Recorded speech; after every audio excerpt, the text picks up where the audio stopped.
Take up 23-11196, Sanders versus Gibson, and we'll hear from Ms. Corser. Thank you, Judge Haynes, and may it please the court. The easiest way to resolve this appeal is to address the injunctive claims and the damages claims separately. With respect to the injunctive claims, the court should remand to allow the district court to consider in the first instance whether those claims are now moot in light of TDCJ's new policies. And with respect to the damages claims, the court should reverse because they're barred by qualified immunity. Because this court only needs to address the damages claims, I'd like to spend my time there. Qualified immunity's clearly established prong isn't met. I just want to be clear, y'all agree that even assuming arguendo that we find qualified immunity on the individual basis, on the official capacity, if there could be jurisdiction, I know that you're claiming there's some issue there, but there could be jurisdiction for the other things, the injunctive relief and the other things besides the money. To clarify the issues that are currently before the court, the district court dismissed the damages claims in official capacity on sovereign immunity. No, it didn't on the injunctive relief. Not on the injunctive relief. Right, so that's what I'm saying. You're not disputing that at that level. Correct. Okay. And so that would need to go back to the district court to consider potential mootness in light of TDCJ's new policies. And so really the only thing that this court needs to address is the damages claims, and qualified immunity is the clearest path to resolving that. And that's for two reasons. With respect to the adequacy of process argument, the Supreme Court held in Hewitt that only an informal, non-adversarial hearing is required, and the court specifically held that the right to present witness statements and documentary evidence was not required by due process. Here, Mr. Sanders is afforded not only the right to attend these hearings, but to provide any witness statements or any documentary evidence that he would like for the committee to consider. Nevertheless, Mr. Sanders raises four procedural arguments, and I'd like to address each of those in turn. The first is his argument that he doesn't get to appear before the final decision maker, and that's contradicted by his own exhibits. The decision forms all show that all three panel members signed off on the decision to remain Mr. Sanders in restrictive housing. An example of one of those forms is at page 565 of the record. And the forms reflect the reality that the decision is a 2/3 majority vote of the three panel members. So Mr. Sanders does in fact get to appear before the final decision maker. His next argument is that he isn't a current escape risk. 2 points of reference for this analysis, Your Honors.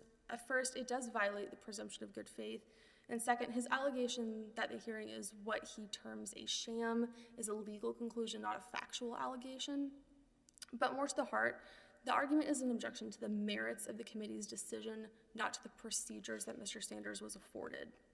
Mr. Sanders admits that the panel considered his disciplinary record because he introduced as exhibits the decision forms showing that the panel considered his disciplinary record because they Okay, but what I'm trying to understand is what has he done in the ensuing, now it's more than 9 years, but in the ensuing years since he tried to escape that would make it necessary to keep him in administrative segregation?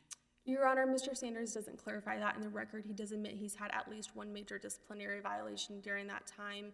And more to the point, the committee's decision is based on whether he is still an escape risk. For example, the Third Circuit held in Schultz, which is an opinion that Mr. Sanders relies heavily on for his liberty interest argument, that a past escape attempt can still be evidence that a prisoner is an escape risk even 8 years later, to the extent that it provides predictive value about the inmate's future behavior.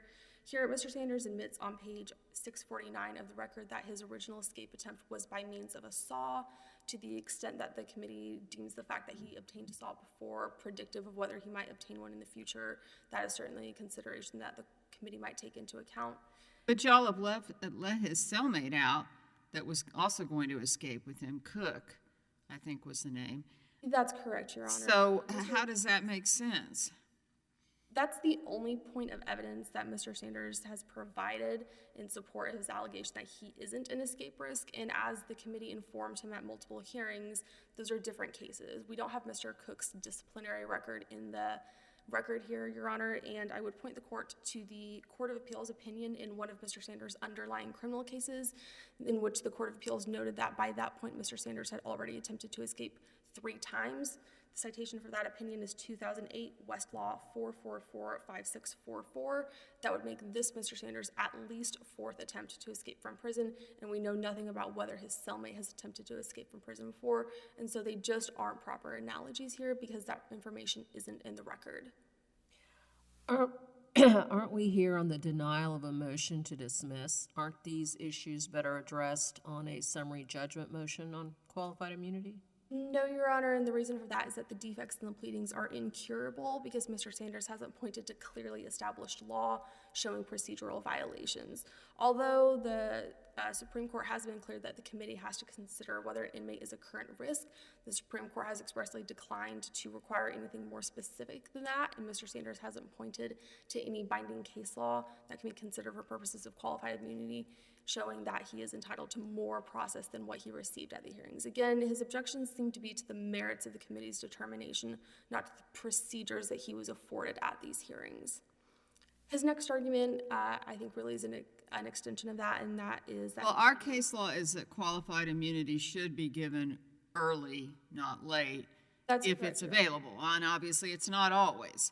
So what is your best argument on the notion that it wasn't clearly established, even if we're finding for the other side on the rest of the merits? Your Honor, I think I would point to the briefing and the lack of clearly established law that's pointed to there. I think the easiest case is with the liberty interest. The only 2 binding numbers we have as far as duration, we know from Standen that 30 days is not long enough to establish a liberty interest, and we know that 39 years is too long. We have no presidential numbers for purposes of clearly established law within that range, and so Mr. Sanders on that point alone hasn't borne his burden. And I would point out to the court that there have been 2 published opinions from this court since then. Those cases are Lavergne from this court that held that 5 years was not enough under substantially similar circumstances, and the other case was Carmouche, which rejected any sort of notion that there's a 2.5-year threshold.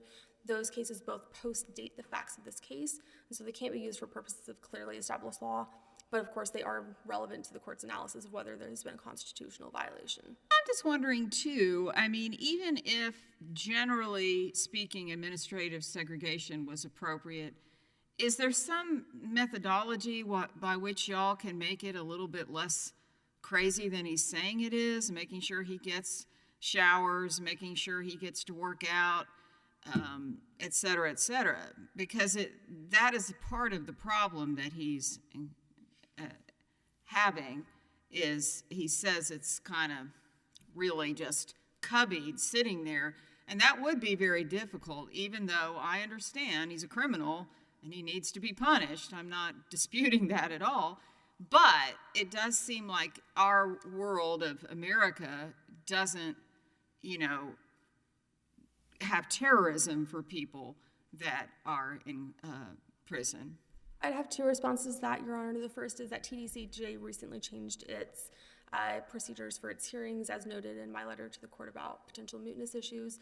And so this is an issue that TDCJ is addressing, but more to the point, I think that argument confuses the analysis for the conditions that are required to give rise to a liberty interest. This court explained in Harper that the conditions of confinement have to arise from classification status in order to give rise to an interest in that status. And the court there said that sewage in the inmate's cell and extended sleep deprivation caused by noisy inmates were not conditions that related to the inmate's classification status, and so they weren't relevant to a due process claim. The court did say that they stated a claim for an 8th Amendment violation, just that they weren't relevant to the due process analysis.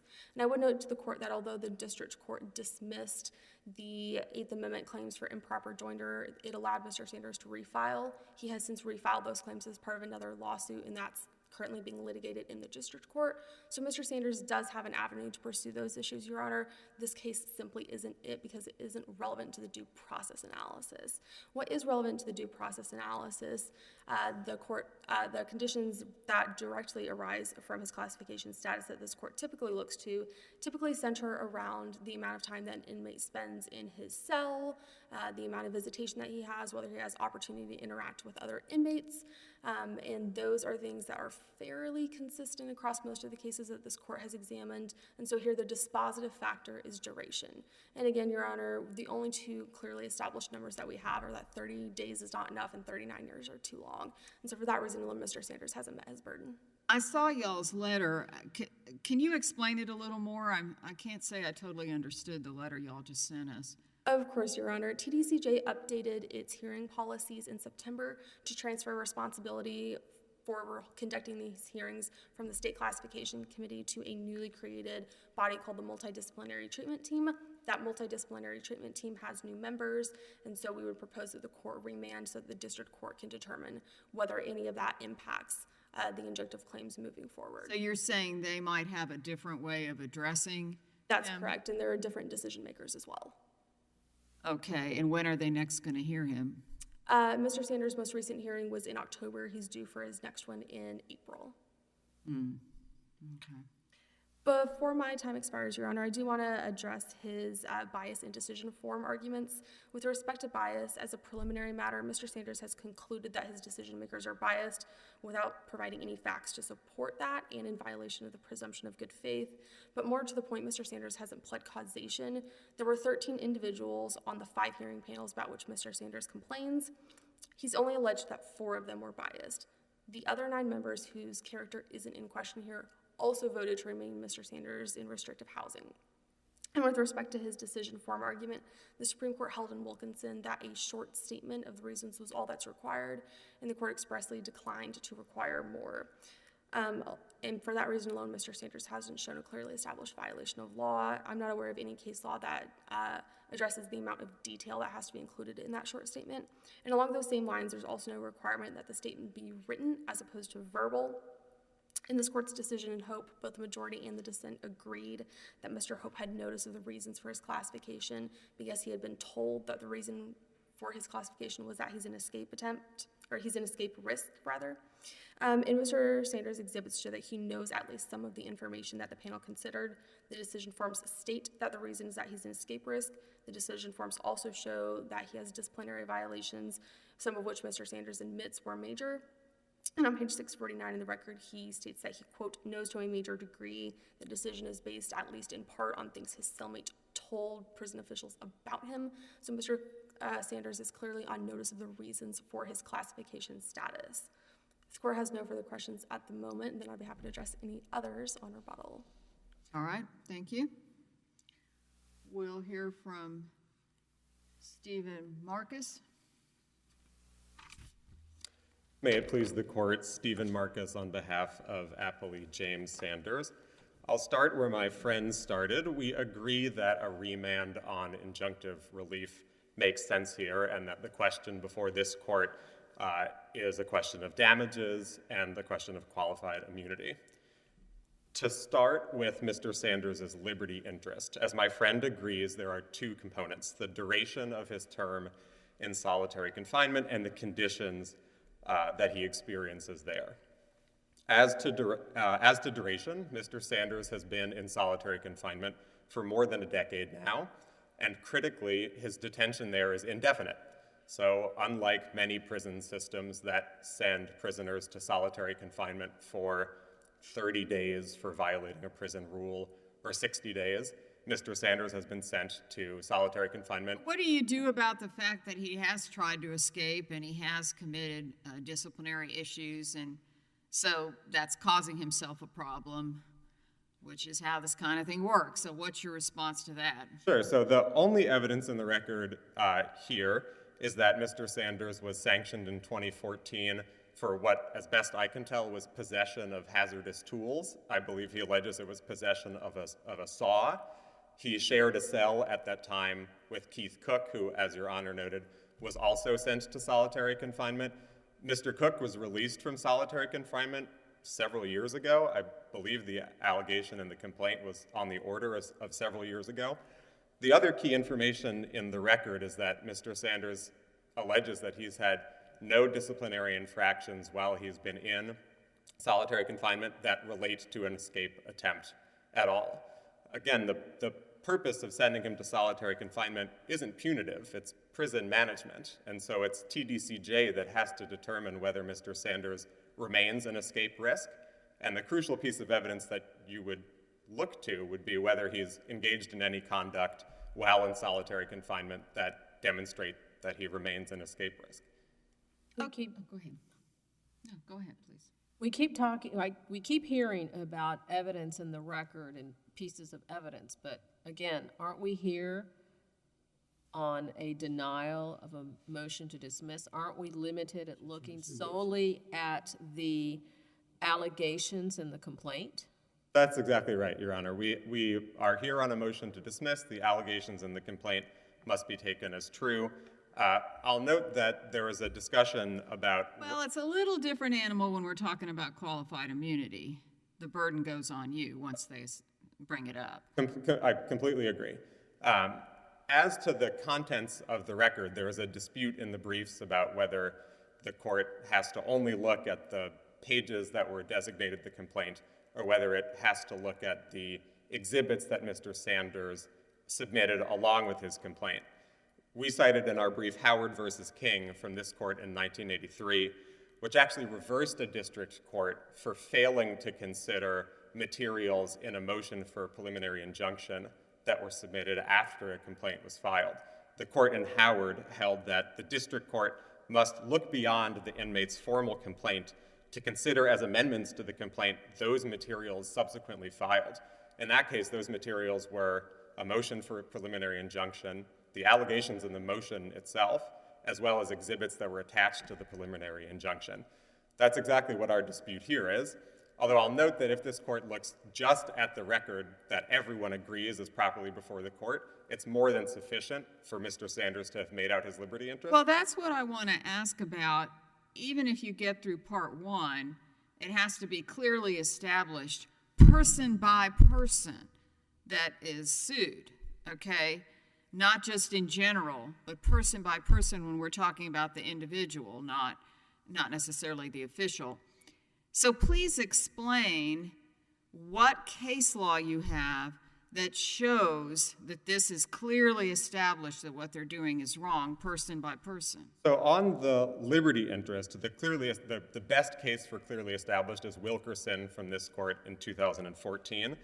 Wilkerson relied on a 2005 Supreme Court case called Wilkinson, which we've agreed to call Austin to avoid confusion. It's Wilkerson that clearly established that an indefinite placement in solitary confinement under conditions that look very similar to the conditions here creates a due process interest that triggers a right to a hearing. The allegations in Wilkerson were that the prisoner there was sent to solitary confinement for an indefinite period of time, just like here, and that the prisoner experienced 23 hours a day in cell isolation with limited exercise and limited contact. Okay, and specifically Gibson, Reitzma, Davis, Vitolo, and Bartholet. So those 5 defendants were all defendants that are officers that attended Mr. Sanders' hearings. There's a dispute about whether they have any actual authority to release Mr. Sanders to general population. That's one of our allegations that Mr. Sanders made. But as far as why those 5 defendants were named, they're all defendants who purport to be on the state classification committee. They show up at these hearings. Well, given that they've just changed that, does that make them moot? That could be an argument that they might raise on remand as to injunctive relief. I think the answer is no, but that issue isn't properly before the court here. As to qualified immunity, there are 5 officers who attend the SCC hearings and who remand Mr. Sanders to solitary confinement at every hearing. So they are properly named. Gibson is the vice. But if they are concluding from the hearings that he is a problem and does need to still be where he is that something that's wrong? Is that bad? I mean, is that something that doesn't deserve qualified immunity? I'll take that in 2 ways. First, I think the central allegation is that they're not the actual decision makers. As Mr. Sanders pleads in his complaint, when he attends these hearings, the decision makers, the officers that are at the hearings say, I don't have the authority to release you. Then all the more, why are they not qualified immunity? Well, they, as Mr. Sanders has alleged, they are the officers that that are depriving him of due process because they're the only officers that show up to his hearings. Mr. Sanders has alleged that there are decision makers in, I think, in Huntsville, which is where the TDCJ headquarters is located, that review his file. He doesn't know who they are. He's never given an opportunity to persuade them. And it's those officials who he is asking to have a hearing in front of, but he's never told who they are, and he's never given an opportunity to persuade them. That's a violation of clearly established law, and the key place to look there is Hewitt. In Hewitt, the Supreme Court held that due process requires an opportunity to present your views to the prison official charged with deciding whether to transfer you. Mr. Sanders is entitled to an opportunity to present his views to the prison official charged with deciding whether to transfer him. That's clearly established law. And so providing hearings where 3 officers show up, but where they don't have the ability to actually grant the relief requested, violates clearly established law. I'll also note that the 5 defendants that Mr. Sanders has... By them? Because, I mean, the problem is if you work for a prison and you're told to go to X and you go to X, but you can't do anything more than you did, why is that something that you should be sued for? Let me understand the question. I understand. And let me try to take it in another way. The 5 defendants are also liable because they're responsible for the conditions that Mr. Sanders experiences. Reitzema himself is the assistant warden who's in charge of the solitary confinement unit. Judge Haynes, as I noted from your colloquy with my friend, the conditions in the unit really are extreme, as he's alleged, as Mr. Sanders has alleged in this case.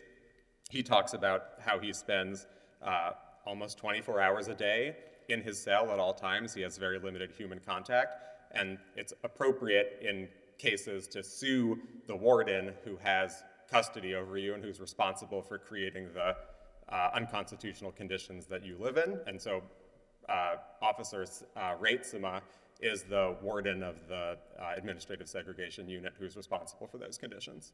And he doesn't think it's positive not to have to deal with other criminals? Can you repeat that, Your Honor? Well, he's upset that he doesn't get to interact with the other criminals in the prison. I'm just wondering, why does he want to? I understand he wants to take a shower and all of that. I get that, but why does he want to interact with the other criminals? Well, I think what looms largest for Mr. Sanders is the opportunity to have contact visits with his family members. That was, if you look at the cases that my friend has cited on the other side, Laverne and in Wilkerson itself, the prisoners there had an opportunity to have contact visits. Nonetheless, in Wilkerson, the court found that there was a liberty interest that was established. In Laverne, the court found no liberty interest. We think that case is distinguishable on duration alone. The prisoner there spent less than 5 years in solitary confinement, and it was a definite term, not an indefinite term in solitary confinement. But the prisoner in Laverne was able to have contact visits with loved ones and family members at least twice a month. Mr. Sanders has never had the ability to have a contact visit with a loved one in the almost 11 years that he's been in solitary confinement. He is occasionally afforded visits, but they are visits that take place behind thick plexiglass, and I think more so than having contact with other prisoners or with prison staff, it's the ability to have a contact visit with a loved one that really makes Mr. Sanders' experience in solitary confinement all that much more extreme. I'll talk a little bit now about the deprivations of due process that we think are at issue with these hearings. I think there's 3 that we'd like to highlight here. The first is that Mr. Sanders has alleged that the hearings he experiences are a sham. We think that that is enough at this stage to survive qualified immunity. If you look at the 7th Circuit's opinion in Isby and the 6th Circuit's opinion in Selby, both of those courts held that it was clearly established by Hewitt that it's self-evident in the requirement that you be afforded a hearing that the hearing has to be meaningful. Putting 3 people in a room who don't have the authority to grant your request and to come into the hearing with a preordained outcome isn't a meaningful hearing. and the Seventh Circuit in Isby and the Sixth Circuit in Selby rejected qualified immunity based solely on the allegation that the hearing that was offered was a sham. But if you look specifically at the elements of the hearings here that Mr. Sanders alleged make them a sham, it's clearly established that those amount to a due process violation as well. Mr. Sanders is never given the opportunity to argue before the actual decision maker, and that was clearly established in Hewitt. The Second Circuit in Proctor, the Seventh Circuit in Isby, and the Sixth Circuit in Selby all recognized that that was a fatal flaw with the hearings.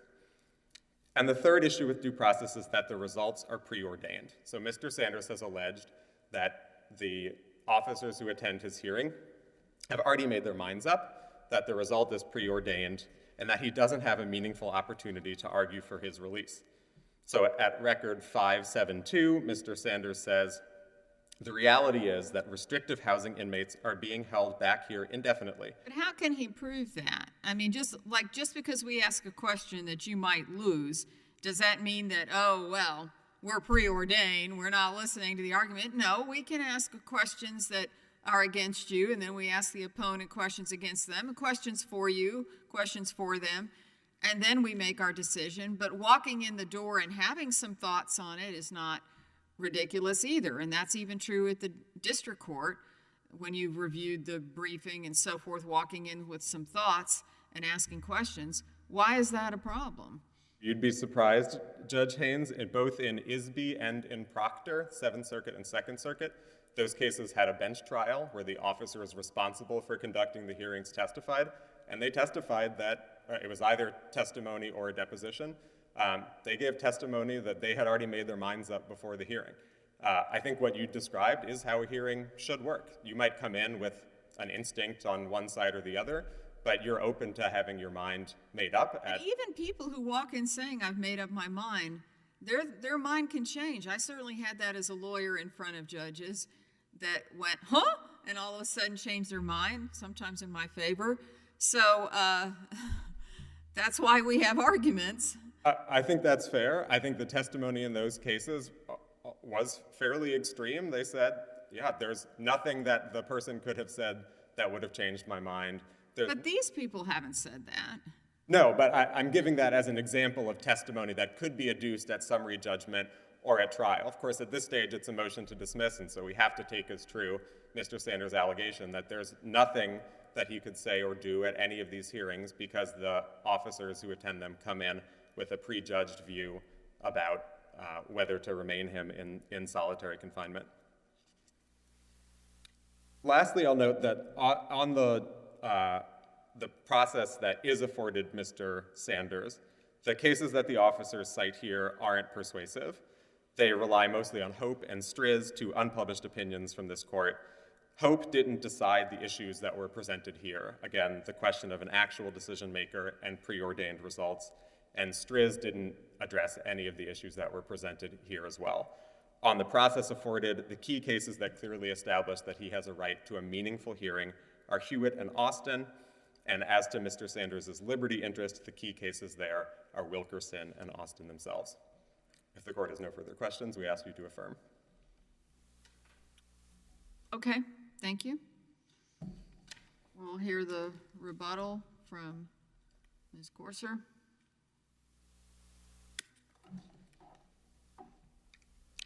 Thank you, Judge Haynes. May it please the court. I'd like to address a few brief issues, starting with a couple of overarching premises upon which Mr. Sanders' arguments rest.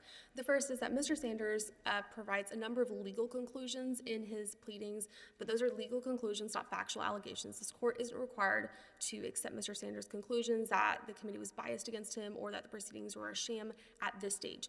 Mr. Sanders simply hasn't provided facts to support those allegations. And in the over 250 pages of exhibits that Mr. Sanders did provide, we don't see a single fact showing that any of the decision makers were biased. And as I mentioned earlier, even if the 4 decision makers were all biased, there were 13 in total, and there are 9 here whose conduct is unquestioned. And so certainly Mr. Sanders hasn't proved causation on the basis of his pleadings. Moreover, I'd like to clarify that it's Mr. Sanders' burden of proof to show that there is clearly established law, and a number of the cases that Mr. Sanders points to are out of circuit and so can't be considered for purposes of clearly established law. The next argument I'd like to address is his argument related to his cellmate's attempted escape. And Mr. Sanders' counsel alleged that Mr. Sanders hasn't had any escape-related disciplinary violations while he's been in restrictive housing. I had two responses. One, that's correct, and second, I think that shows that restrictive housing works to prevent escape attempts. Moreover, the fact that he's had disciplinary violations while in restrictive housing goes to whether or not he can follow prison rules, one of which is don't escape. And so to the extent that that is predictive of whether Mr. Sanders... Well, how do they decide that? I mean, I understand somebody could have maybe had a one-day, I'll try to escape, and then really regretted doing that and would never do it again, and so on and so forth. Is that person going to stay in administrative segregation for the rest of their stay? And if they're in life, then for life, that seems pretty extreme. So how does someone decide that this was just a one-day, oh my heck, versus that's what this person's going to try to do every time they get a chance? Well, under the presumption of good faith, we would assume that the prison officials are conducting a meaningful review of the facts that are in front of them. And here the facts include that Mr. Sanders has attempted to escape from prison at least 4 times. He's had a number of disciplinary violations, at least one of which was major, while he's been in restrictive housing, showing that he has difficulty following prison rules. And because of the presumption of good faith, we assume that the prison officials meaningfully considered all of those facts that were before the committee in determining that Mr. Sanders is still, in fact, an escape risk. What evidence would he need to try to get out?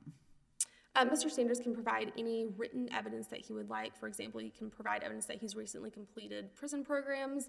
If he's recently earned a GED, he can provide evidence of that to the committee as evidence of good behavior. He can also provide evidence of his lack of disciplinary infractions, although Mr. Sanders admits here that there were a number of disciplinary infractions while in restrictive housing. And so really it comes down to whether the prison officials determine in their subjective determination that he is still an escape risk. And there is no case that Mr. Sanders has pointed to that says the committee is required to explain the evidence that they considered or provide Mr. Sanders with findings of fact. The only case we have on point, Your Honor, is Hewitt, which said only that the committee has to provide a short statement of the reasons, but not how much detail has to be included in those short statements. The next argument I'd like to address relates to his arguments and is relied specifically on Isby and Proctor for his arguments related to what he calls a sham hearing. First, those cases are both out of circuit. And none of the cases that Mr. Sanders cited actually state how much detail has to be included in those statements that he has provided. And although there was testimony in both of those cases that the prison officials had made up their minds before the hearing, there is no such testimony here. In fact, Mr. Sanders hasn't even alleged a fact upon which to reach that conclusion. And if the court has no further questions, we would ask that the court remand on the injunctive claims and reverse on the damages claims. Okay. Thank you to both sides. This case is under consideration. We are done for today on our oral arguments, and we will be back tomorrow at 9 a.m. Thank you.